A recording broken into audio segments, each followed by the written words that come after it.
Welcome everyone. In this video, we'll explore Bruce Lee's kicking techniques. We won't be discussing how these kicks will fare in actual combat situations against other fighters. That's a topic for another day. Kicking is not just about hitting a target, it's about delivering the maximum damage with speed and power while maintaining balance. We'll also touch on the importance of precision and control on each strike. Now let's dive into Bruce Lee's kicking techniques. Remember, we're focusing on movie kicks, not real fights. This analysis will help us understand the effectiveness of Bruce's kicks in real-life combat scenarios, if it ever did happen, and will it have been effective. And when you observe Bruce, you'll notice that he often prefers to execute spinning back leg kicks, frequently using his heel, and maintains a fencing stance for the majority of his fights with a perfect balance. Bruce Lee's remarkable kicking abilities and his mastery of balance, speed and precision were truly extraordinary. His control and equilibrium were exceptional. What set him apart was not just his ability to maintain balance on heel or ball of his feet while kicking, but also his adept use of hip movement to generate power in his kicks. He didn't waste energy by merely lifting his legs to kick. Instead, he expertly utilized his other foot for stability and pivoted on the opposite foot.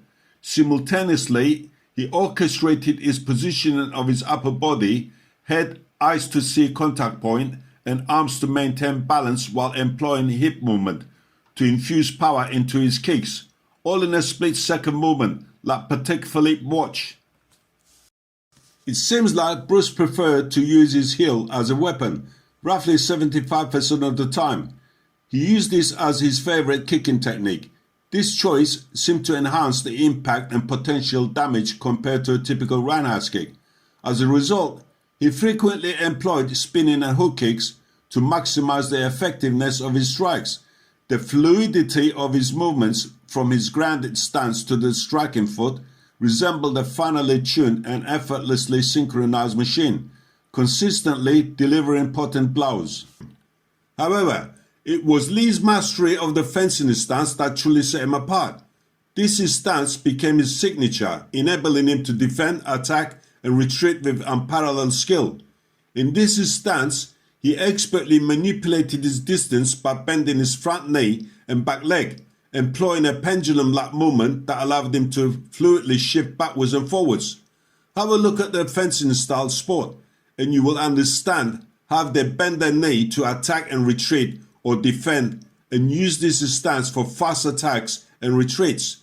This strategic use of the fencing stance amplified his defensive capabilities and provided him with a unique advantage in combat scenarios.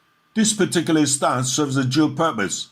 It effectively maintains a calculated distance or gap between himself and his opponent. If you focus on the space between his bent front knee and the opponent, you'll notice it's perfectly tailored for precisely measuring the distance and timing required for launching an attack, defending or striking. By employing this fencing stance and seamlessly transitioning between forward and backward movement, he masterfully ensures there is always a safe strategic gap between himself and his opponent. This approach is indispensable in both offensive and defensive maneuvers. Lee's footwork was truly remarkable, displaying an impressive combination of swiftness and agility. He adaptly positioned himself for both offensive strikes and defensive maneuvers with pinpoint precision.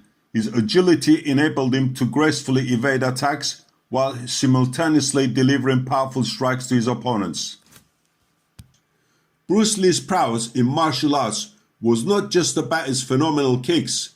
It was about his deep understanding of body mechanics, balance, and strategic positioning, making him a true master of the art. And there you have it, folks. We've explored Bruce's remarkable kicking techniques, some in slow motion, pondering whether he's adopting a fencing stance and moving like a pendulum. We hope you enjoyed this analysis and now enjoy the rest of the video in real time.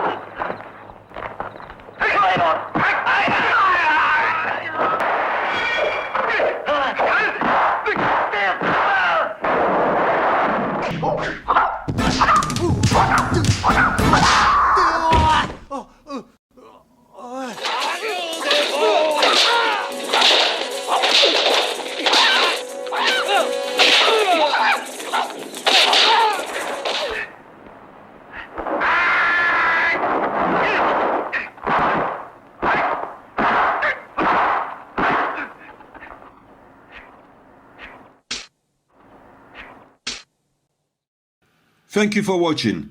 If you have any comments, questions or insights, please don't hesitate to share them in the comment section below. Remember to hit that like button, and if you haven't already, make sure you subscribe for more exciting content. Until next time.